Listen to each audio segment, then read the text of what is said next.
Hello and welcome to the very first episode of the Daily Wrestle podcast, hosted by me, Oscar Petersen.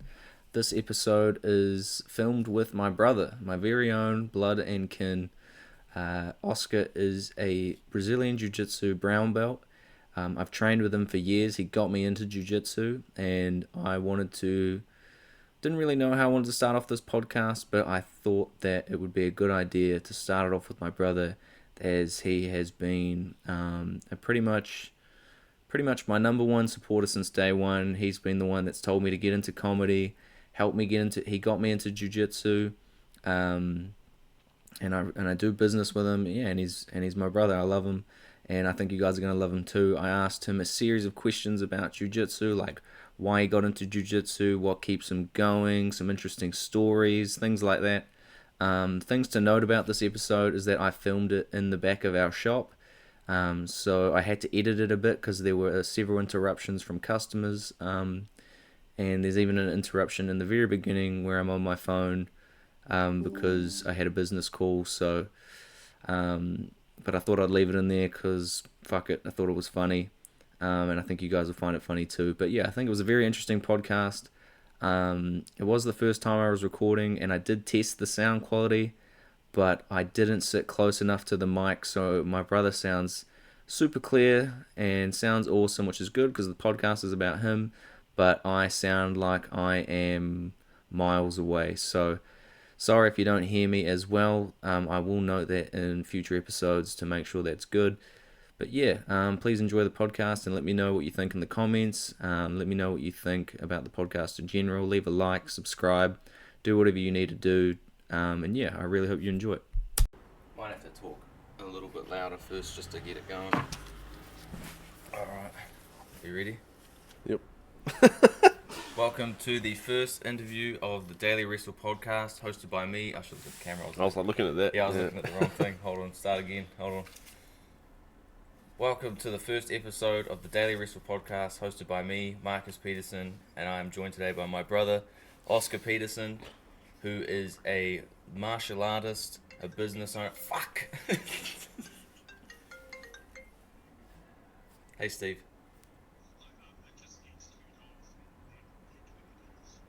Okay, cool. Sweet as. Well, that'll be great. Would that be back this Saturday? Awesome. Okay, see ya. Fucking jiggling. Fucking, I can do it. I could have done it. He was like, it'll be $20. I don't give a fuck what it costs. Alright. Do it. So as I was saying, this is my brother, Oscar. He's a martial artist. He's a BJJ black belt, brown belt. He's a BJJ brown belt. He's also a brown belt in Jiu-Jitsu karate. Green belt. Well, you're a green belt. Next one's brown. What was the order of the belts? It was white. White, blue, that was optional. Green. So I earned the green belt. Yeah, that was. Alright, so he got the green belt in karate. When we were kids, he did karate. Non-contact, but he made some contact. I've made a couple of contacts. He made a couple contacts, and we're doing, and he's a Brazilian Jiu-Jitsu brown belt currently, and he's currently set to head overseas to the big US of A to take on the world championship status of brown belt world champion in the what weight division? 74 kilos. 74 kilos. And the no gi. No gi. No gi. What, not gi as well? Nah, it's just one. Oh, I thought it was both. No. Oh, well, you heard it here first, folks. So he's he's the pride of Lowell. He's a stud. He's an absolute McMuffin of a champion around here in Napier, and well, you won here in Napier, but all of New Zealand really. And so you're the Oceania champion. You won nationals at white belt, correct? Yeah, won nationals at white belt in the no gi. Yep. Won the nationals in the blue belt in the no gi. Yep. 2 surgeries at purple belt, didn't get to compete. We'll get into that. Brown belt. I actually won the black belt division, not nationals, but a black belt division as a brown belt, and that's probably about as far as we've got with that. Yep. So yeah, he's a stud in jiu-jitsu. He's multiple accolades. Are your medals in here? Yeah, give him a jingle. We'll give him a jingle. Oh, you can see them. Yeah, use this and give him a little. Use the bat. Give him a jingle. See that? There's a couple there, a few there. That's what a champion sounds like. So that's my brother. He's a champion. He's an absolute stud. And thank you for joining me on my podcast today that I've just started.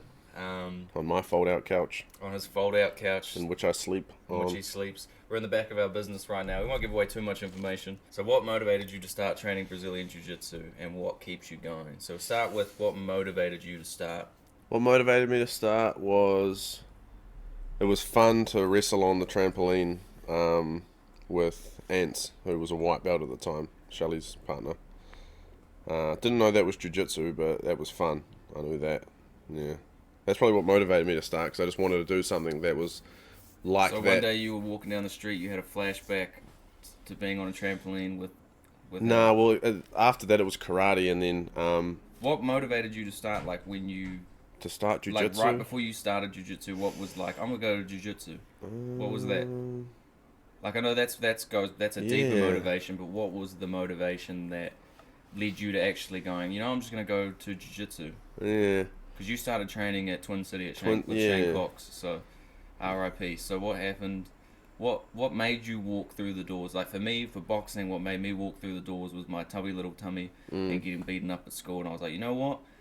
I'm gonna do something different. I'm gonna go into this gym. I'm gonna get in shape, and I'm gonna beat the fuck out of everybody. And only one of those things happened. So, what motivated me to start? What did you know? What was the okay? What was your first?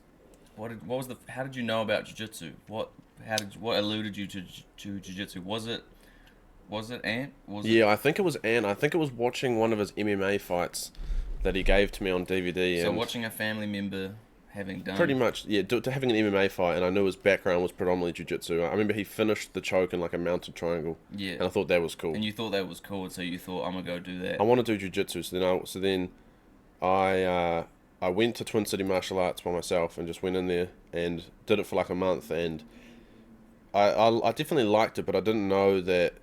Like, I thought that's what jiu-jitsu was, and it wasn't the best kind of first experience, so I did stop after that for like maybe a couple of weeks.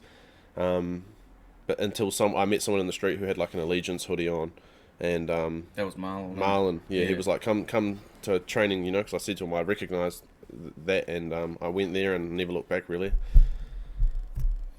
Yeah, alright, so I guess the connection, but I remember you also, before I was working there, you were working at Cash Converters. Did that have any...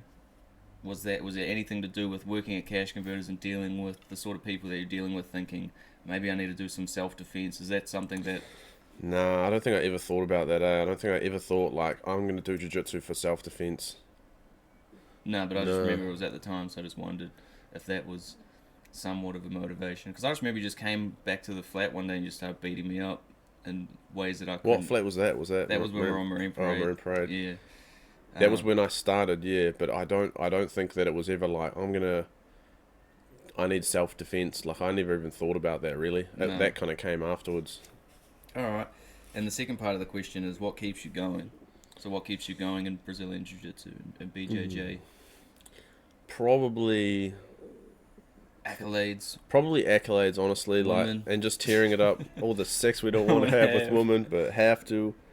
Oh, dude. Yeah. But no, I don't know. I think maybe just like I did kind of well as a white belt in the competition scene, and then you just keep training, and then you win more comps, and then you're just like, well, I just want to keep going and see where that kind of goes. And now I'm at like where I'm at now, and that's definitely the thing that drives me the most. Like, if there was no competitions, I'd probably, my next biggest motivator would be like just teaching people, because it's quite rewarding. Just showing someone who's keen to learn what you have to offer, kind of thing. So yeah, it's probably the first will be competition, winning, and competing, and like really testing yourself, and then the third would be teaching and like giving. So those are big drivers. It's just those would be the biggest drivers.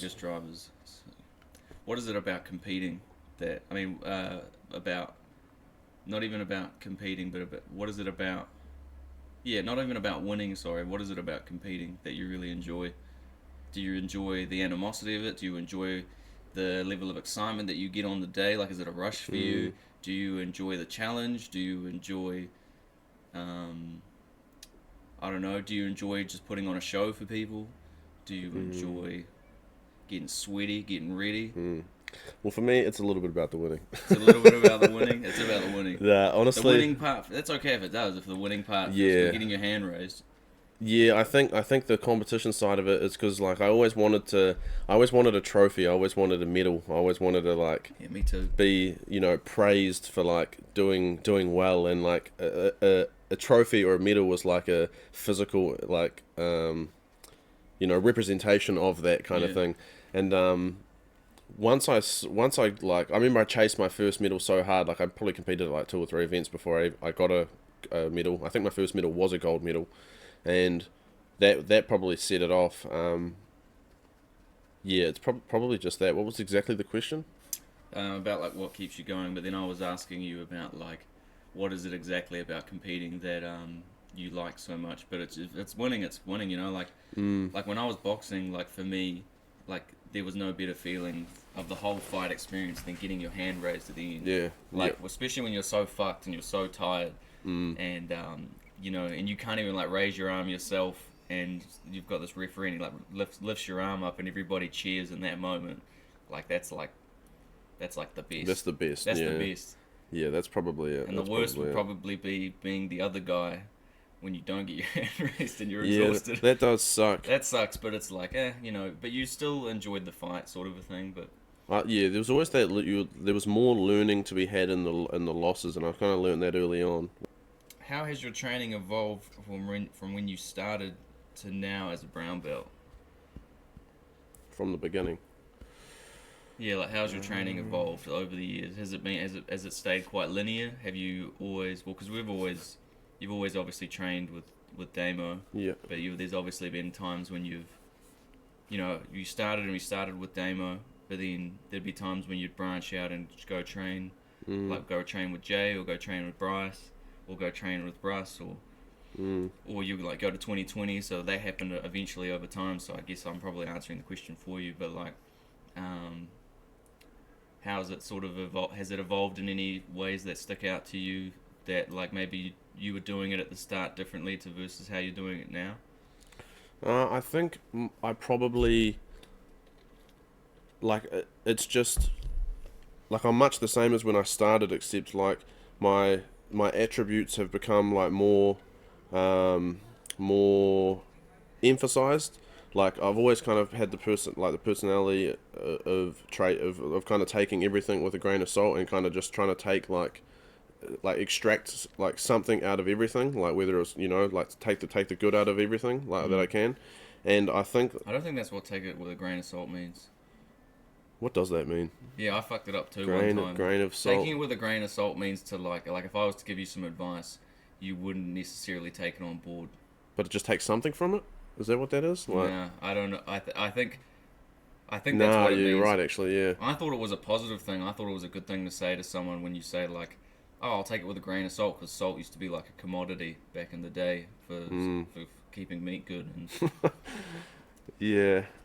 I just probably mean like I'm open-minded to like all types of training and what different people have to offer, and if I can just take one thing from like a 3-hour session, I will take that one thing and I'll put it into my game. So I've been very like absorbent of like of information that's useful to me within the training, and maybe it's not all been at one place, or I've learned all my stuff at one place, but it's been like at a bunch of different places broadly, and I've kind of just picked and chosen different things along the way to kind of to make me better, like so you'd kind of say thing. It's evolved in the sense that you're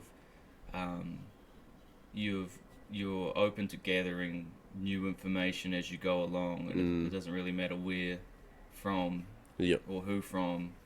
You'll just try to gather just different kinds of information. Pretty much, and that's what I've like gotten better at over time. Like that's how you've evolved. Yeah, it's increased my capacity for doing that. Because obviously, when you start jiu-jitsu and you know nothing, you're just listening to the place where you're going. But now it's like, now you're open to other places and other teachings and sort of things, and other sort of information pathways and stuff like that.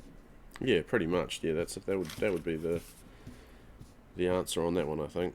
Um, Here's another question. What do you think are the biggest challenges faced by practitioners at the brown belt level or any level? What do you think the biggest? I'll just reframe the question. What do you think the biggest challenges are in jiu-jitsu? Probably just like keeping close or on the path, staying on the path. Really, like especially with like with there being belts, like blue belt, purple belt, brown belt, black belt, like each one is kind of seen as this mountain that you want to achieve, and you work so hard to achieve it. And like when you get it, you're like, you climb this mountain and you think you're at the top, and it's a great achievement and it feels amazing. But then you look up and there's another mountain, and it's like, do I really want to climb that again, like kind of thing? And I think it's staying disciplined even when things aren't fun, because just showing up like is most of the work, like, and I think just showing up is the hard part, because like if you've got like all these like kind of, if you've got stuff at home that makes you want to stay at home, and you don't even really want to go to training, then you're probably not going to go to training. But like if you've always got that thing inside of you that I need to go to training, I'm not really that keen, it's probably not going to be that fun.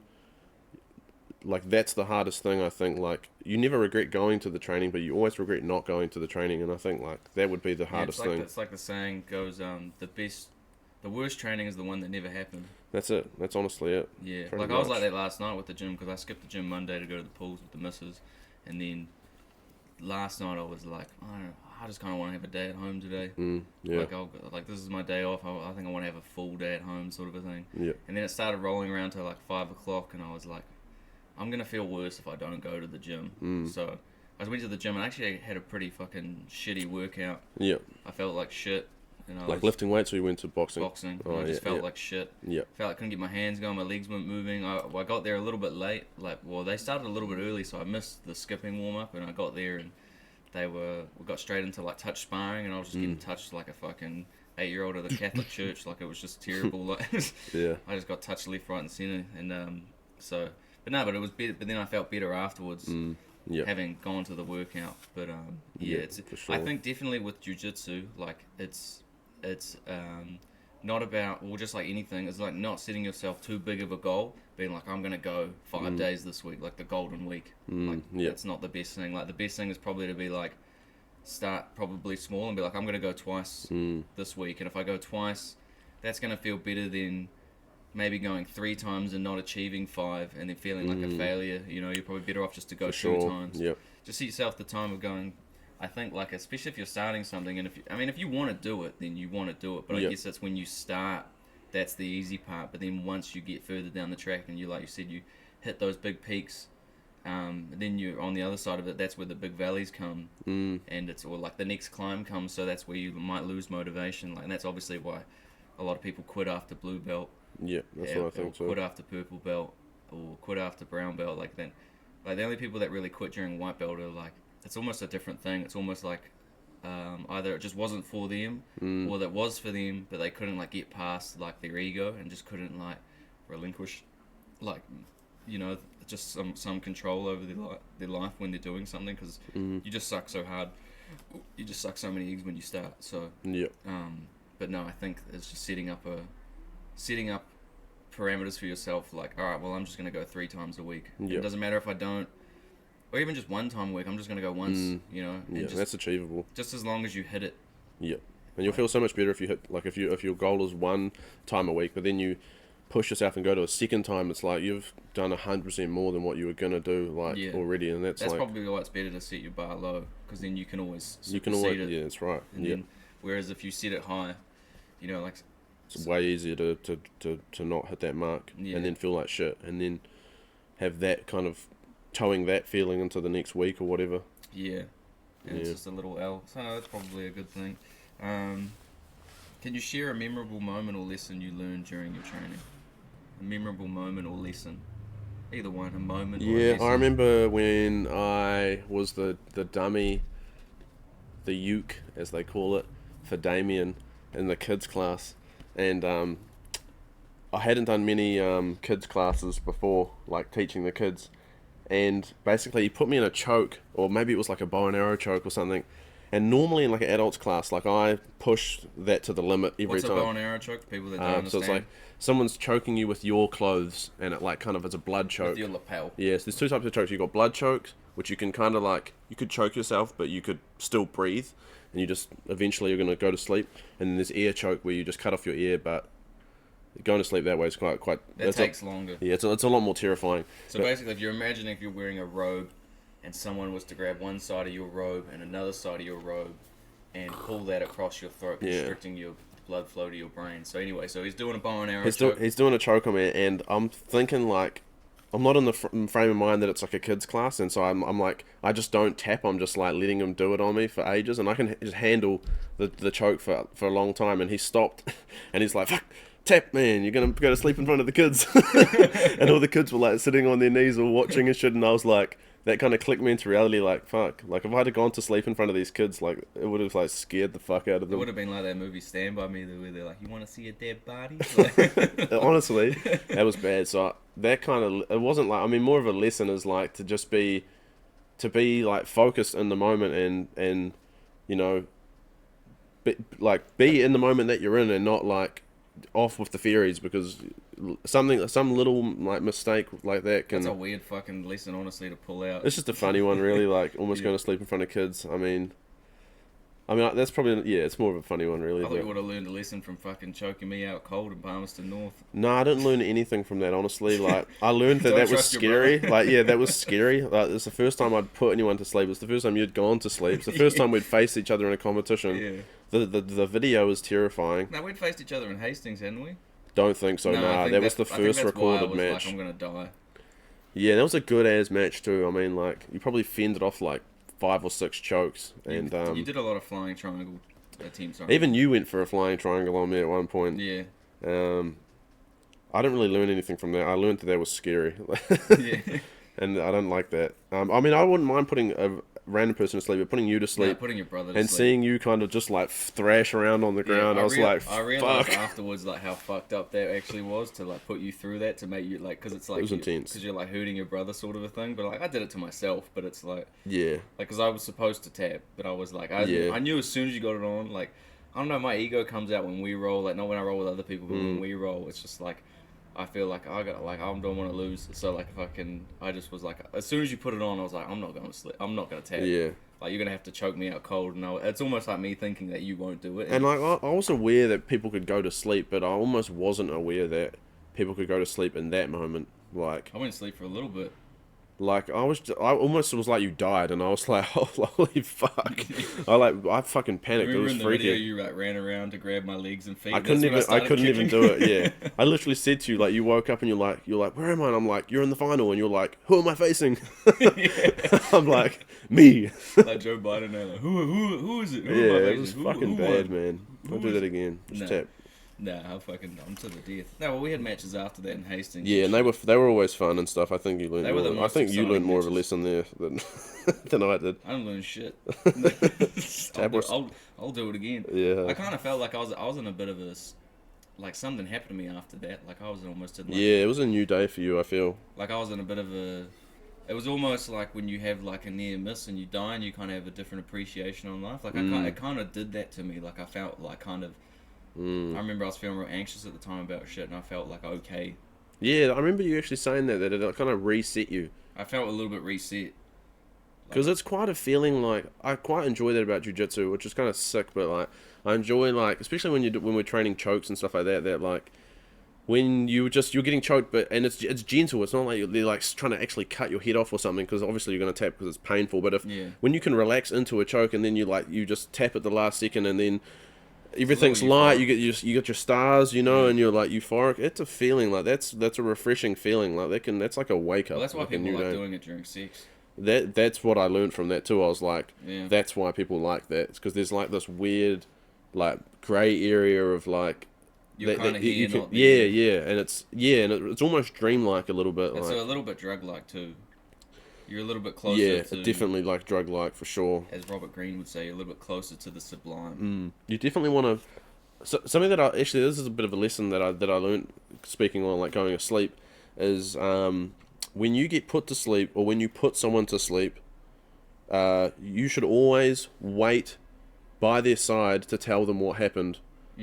Tell them that they've gone to sleep. Like, because when I got choked out at the gym, just in a drill, like, for some reason I just stood up when I was asleep. Like, I woke up standing up and I didn't even know where I was. Sleepwalker.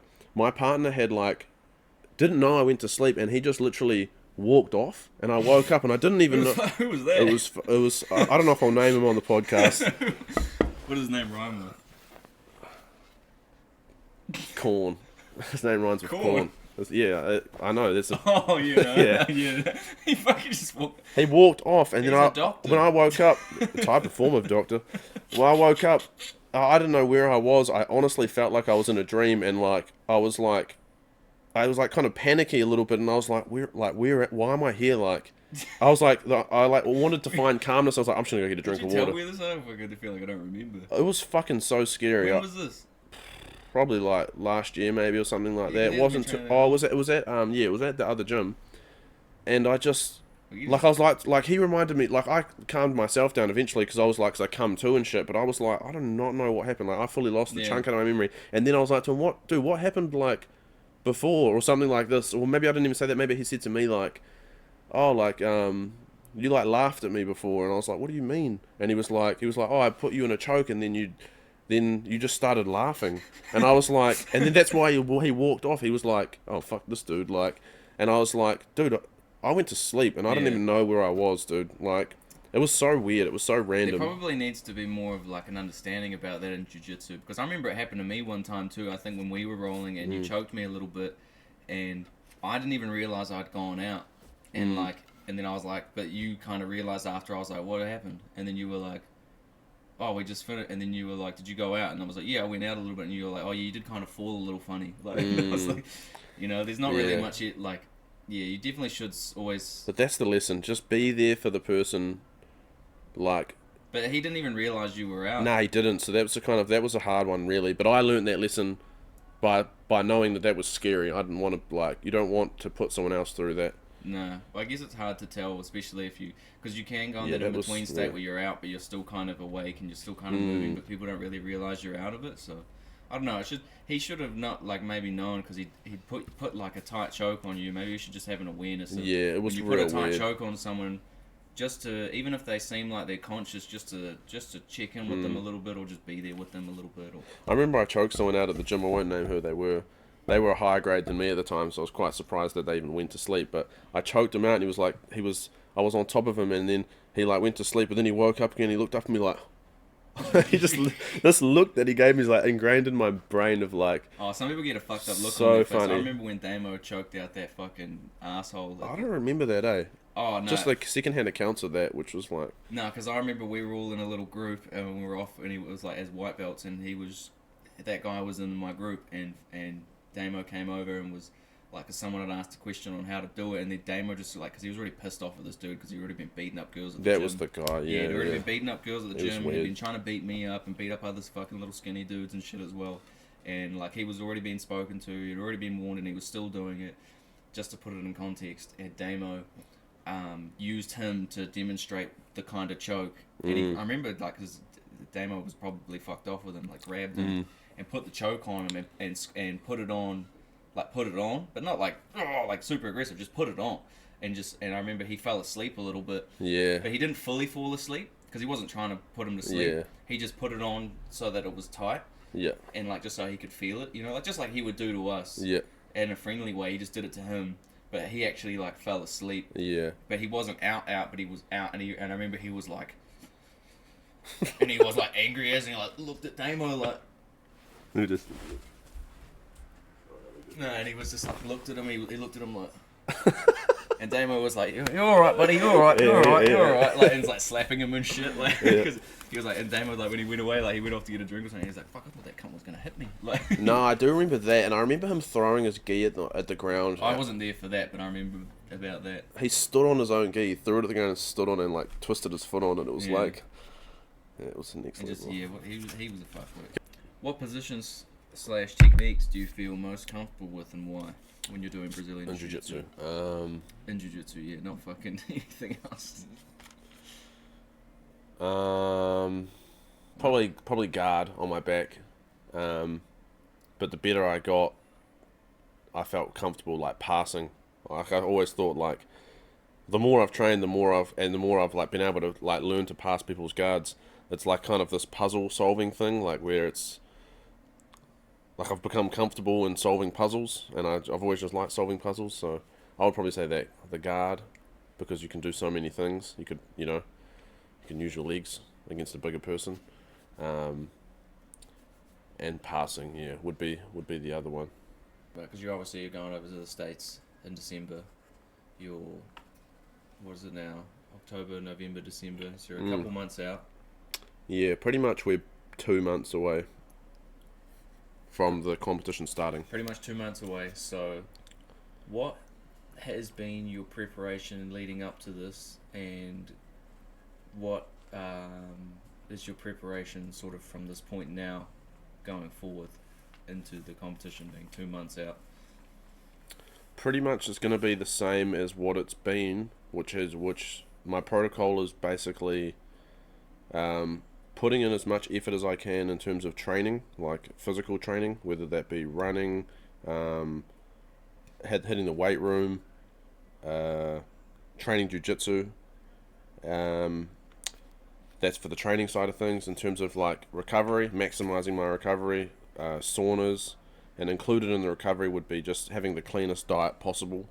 Just trying not to let any temptations through. So what does your daily protocol look like right now? Like right now, what is your day? What is the day in the life of a someone who's going to compete overseas in a couple months? So I'd probably say I'm up early. I'll go for a run. How early are you getting up? We're getting up about 7 a.m. 7 a.m. I'm going for a run about 5 to 7 Ks, and then I'm hitting the sauna for generally kind of 1 or 2 rounds. How long's a round? 25-30 minutes, so kind of thing. You're doing basically 2 25-30-minute rounds in the sauna. Yep. After your run. After my run, you have a shower. Have a shower. I'll come here. I'll cook up a feed. Maybe have. What are you eating? 3-4 eggs. Maybe a couple bits of bacon if I've got it. Quite happy with just eggs, just kind of eating on the leaner side, just eating a little bit less than I'm probably burning. Just trying to find a bit of a balance, really, like of where I've got energy, but I'm not eating too much because I'm trying to get my weight down. And it's slowly coming down. I started at probably around like 77 kilos, and now I'm at like 74.8 ish. And what was the time frame for that? That was probably maybe a month. So it's been slowly dropping incrementally. You can't only want to lose about a kg a week anyway. Yeah, it's been real natural the way that I've been doing that. So then I'll work all day. Then I will go to jiu-jitsu training at night. Come back. Cook. How long are you at jiu-jitsu for? Probably like an hour and a half to 2 hours a night, probably. Yeah. And then I'm coming back cooking a feed up, and that's pretty standard. It'll either be a steak, and a couple eggs, or it'll be a few eggs and some mince. Not a lot of fibre in this diet. Maybe an avocado every now and then. Yeah. Not a lot of pickles. Yeah, some pickles. Maybe some what's that other thing I've been eating? That cabbage, sauerkraut, some kimchi. Some cottage cheese. I should try some kimchi. It's much the same, except a bit spicier. Just the Korean version. Yeah. Pretty standard. I'm not really varying too much from that. Really, it's quite one-dimensional. And are you doing that every day? Pretty much every day, every day. If I'm not running in the morning, the only thing that really changes is that if I'm not running, I'll hit the weight room, and if I'm not hitting the weight room, it's because I feel that my body needs at least a break from that, and I'll go a little bit harder on a sauna. So your thought process is just doing what you can, as much as what you could each day in every area that I can, pretty much to prepare for it. Yep. Because that's good. Because some people say like you've got to train twice a day, you've got to train BJJ twice a day, or you've got to be eating X amount of this or doing X amount of that, and it's like it's never really linear. I always feel like it's up to you, like doing as much as you think you can do, regardless of comparison to what other people do with their protocols. It's just to do what you think you could do, because you can only really do what you can do anyway. Yeah. And that kind of ties back into like not setting a high standard for myself. Like I'm gonna do all of this. Like I don't at the start of the week, I'm not going like I'm gonna train this many times and I'm gonna do this many things. I'm like every day's a new day. I'm gonna do the most I can, and I'm going to listen to my body. Like when it comes a day where I have a rest day, like I know that I need that rest day because I don't feel shit for having a rest day. I feel like my body needed that, so I don't feel like I should have trained. It's not such like a rigid thing. Yeah, it's not rigid. I like to be like very kind of fluid and malleable to what's kind of going on around me. Like, I'm not gonna be so strict that I've got to go to a training because if something comes up, like, randomly that's a one-off. I'm not gonna not do that and miss training kind of thing. I'm gonna a huge thing for me is still trying to be happy in life, because if I get too like crazy with the training and the regiment of things and don't have that balance of happiness, like, then it just kind of all fails. That kind of leads into the next question I was going to have anyway, which was how do you balance training with your other commitments, like work, family, life, just in general? How do you balance training with all of that? Is training of a higher value, especially because you're going off to compete at the moment, so you wouldn't maybe necessarily have so much time for other sort of activities with other people, maybe, or something, or are you still doing those things? And because you said you're not so regimented in your thing, your ability to just maybe flow and do something different, is it affecting your daily life? Or does it? I mean, jiu-jitsu is kind of a lifestyle thing, so it always just melds into whatever you're doing.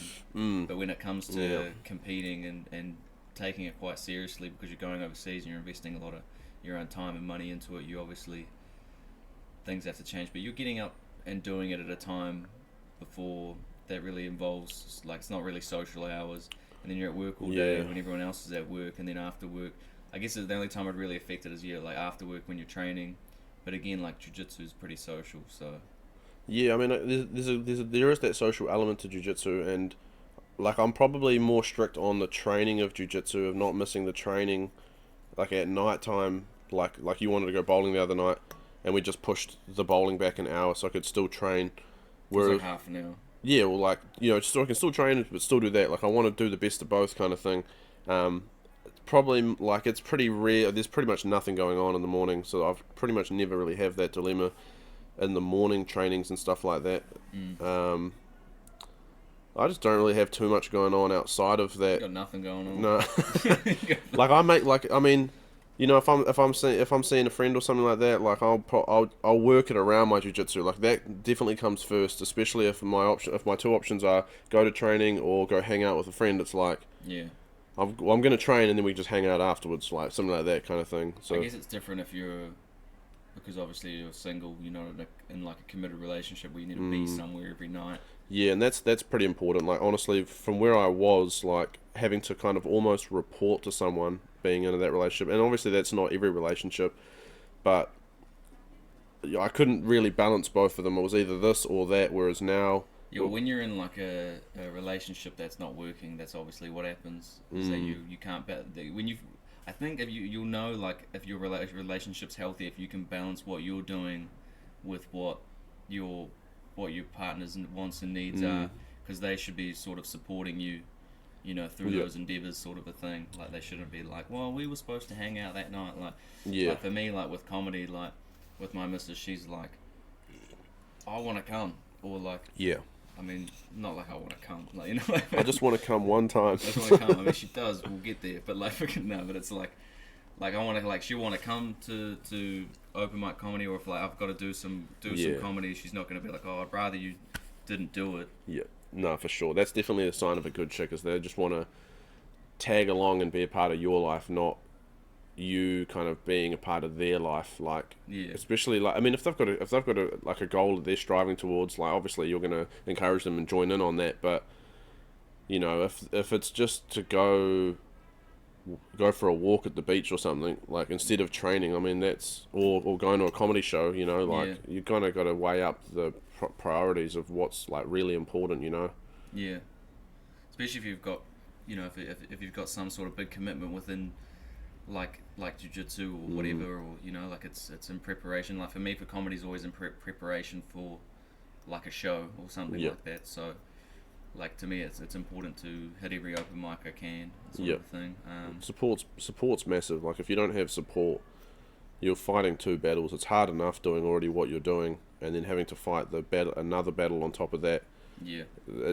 We don't have that much like capacity. I don't think. Like if you want to be good at what you're doing, you have to put all of your efforts into that, and then you've got the support, like a network around that, not being like pulled in two directions. You can't catch two rabbits or whatever they say, something like that. Well, I could. Got a split crossbow kind of thing, shoots two arrows. Rabbits, but and the final question, I'll just do one more question, is how do you incorporate the philosophy of BJJ into your everyday life? You hear a lot of talk about that. There's translation from Jiu-Jitsu. What are some of the into parallels life. you see between life and Jiu-Jitsu? Probably the biggest one for me Jiu-Jitsu and life. that actually that I can notably feel and like that's actually real, that kind of feels tangible, even though it's not, would be just like on the mat, like in life, like when things aren't going your way and you're in like a bad position, is just to stay calm and just to wait for your moment to strike. Yeah. That's probably the biggest thing, just because when you're in a bad spot and you panic, it doesn't really ever get you anywhere. Whereas if you just stay composed and wait for your moment to strike, you can really go from a bad position to a good position. That's probably the biggest parallel, I would say. It's often when you're in a rush to get out of a bad position that you end up in a worse position. Yeah, for sure. Like you're just trying to get out so bad, and then now your back's taken. And like before you only had side control. Now it's like I'd rather be way back be in side control than have my back taken. And then you try to get out of getting your back taken, and then boom, like you fucking got choked out. It's almost like never beneficial to kind of go to a worse position, unless you've got moves from there, I guess. But in life, you never really want to put yourself in a worse position. Some people do because it forces them to be better, but like when the shit's really hot, I'm talking like when you get. Yeah.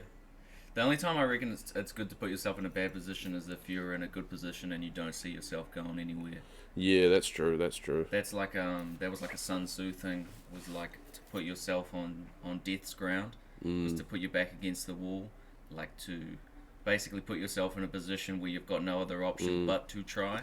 Yep. Otherwise, like, you're gonna die.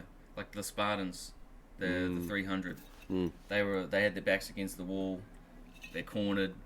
They got their only option is basically to fight or die, and they knew they were going to die anyway. So they're like, "Fuck it, we're not going to give up. Yep, we're going to fight them." And they fucking fought for days and days. They fought off thousands and thousands of Persians with an army of just 300 men, which is just crazy. Yeah, that's another good parallel for sure. Yeah, which I probably would say so too. Is to put yourself. I don't know. For me, I'd probably say. With Jiu-Jitsu, it's probably would be, I don't know, what would I say? I'd say that what I've learned from Jiu-Jitsu is the way you do anything is the way you do everything. So like the way that you learn a move is probably the way you're going to do the move, and the way you're going to do the move is probably going to translate to the way you're going to train in general, and the way you're going to train in general is going to relate to how you work in your daily life, and how you work probably relates to how you train. And if your training's messy, your house is probably messy. If your house is messy, then your mind's probably messy. And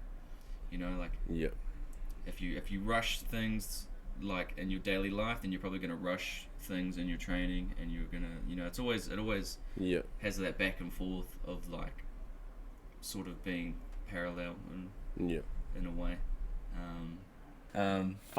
Last question of the podcast is, if you could go back to your younger self just as you started Jiu-Jitsu, what is one thing you would tell yourself? It would be, because I've had a little bit of time to think about it, it would be to enjoy the process more, and know that the moments that you have, they're not going to last forever. A lot of those trips we went away with Troy and Jay, you know, you just don't know you're in the good old days until they're behind you, kind of Until they're thing. gone. And like, you know, it feels like lining something up like that now is like mission impossible, like to actually get us all on the same kind of thing Well, and it's go. not as organic either. Like, it just organically Yeah. happened where we just Yep. had those trips that just ended up where we were all in a car, stoned to the bone, 9 a.m., 13 joints deep. ready to fucking go to some town between here and there and just beat some ass. Pretty much. And yeah, just to appreciate that kind of that moment a bit more, or just to tell myself, you know, like, you're gonna have so much fun, and you're not gonna be able to be back here again. Yeah, Like, so just soak this up and really take it in, because it just, you'll never be back here. yeah, you never be back there, like, kind of thing. Even if you recreate the same environment to go back, like you'll never be back. Yeah, pretty much. It's like when they made Train Spotting too. Like, it's just you'll never be able to go back to that first movie, Yeah. that first thing. But it's even like now though as well. Like, this is the good old days. Like, so this really is me telling myself this now, you know, from the future, Yeah, that to enjoy this kind of thing. And I think I do that more now than ever before. It's just appreciating like the time that we're in right now as much Yeah. as you can. As you know. So It's- what would you say? How would you actively appreciate what you're doing in the moment? How would you do that? Is it just stop and taking a look around and take? I think it's just to stop and take stock. That's probably it. Just really. to stop and just be Yeah. like, this is so much fun, and Yeah. I just gotta keep enjoying it.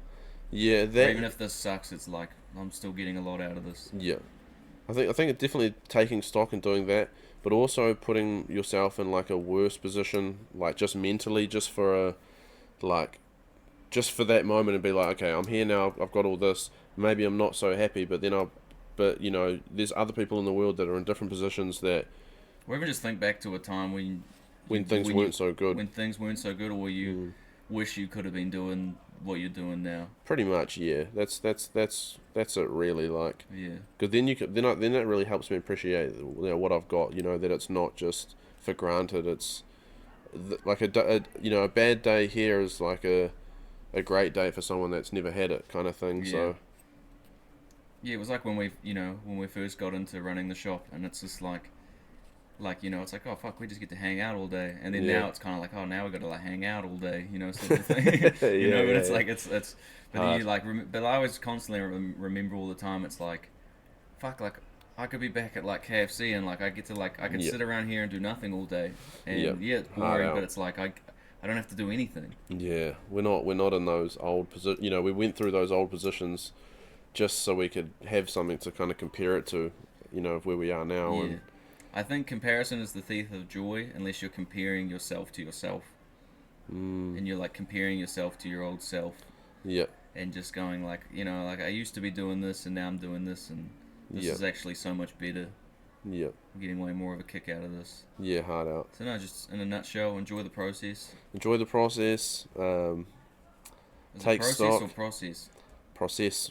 I think it's process. Process. What am I saying? Process. Process. Yeah, maybe it's pretty similar. Just a different way of saying it. Not all roads lead to the top Like of the mountain. processing or processing. I'd probably say processing. Yeah, well, processing, you're like Processing though, you could say. processing is a little bit more finessed. Processing sounds like you're actually processing. Alright. Processing sounds like you're a fucking computer going bleep bleep bleep or something. So in a nutshell, yeah, In a nutshell, gratitude's the best attitude. Enjoy the process. yeah. Yeah, that's pretty much it. It's not really. bad advice. Oh well, Yeah. thanks for tuning in to the podcast. This has been with Oscar, my brother, the pride of Lowell, and What is Lowell? You said there's multiple times. Lowell? It's Lowell, Massachusetts. Oh, okay. That's where the pride of Lowell was Mickey Ward. Oh, okay. That's cool. That's Pride cool. of Lowell. Pride of Lowell. He's That's like, in the my fighter, brother, Oh, the yeah, pride yeah, of yeah. Lowell. Yeah, that's in the Absolute fighter, It's a good thunderous. movie. Watch it. Thunderous left hook. My brother's got an absolute thunderous triangle choke on him. He'll fucking wrap you up like a pinata. But yeah. So maybe we'll have another podcast when you come back from the States, From the US of and A. we'll talk about that and we'll see what that sounds like. Because I think this will be a good. Once I've edited it up for and then put it online, it'll be good to go back and look at Yeah. after you've come back from the States and Yeah, be good. tell us about your trials and tribulations over Yeah. there and all weed you smoked and all the sex you didn't want to have with women that you had to, just to fucking be a champion. So. Yeah. What happens in Vegas stays in Vegas. Nah, so that's cool. We'll wrap it up there. Thanks, guys. Thanks for tuning in. Leave us in the comments anything that we maybe could have touched on a bit more, or anything you liked or disliked. Maybe some questions for next time. Questions for next time. Anything you feel.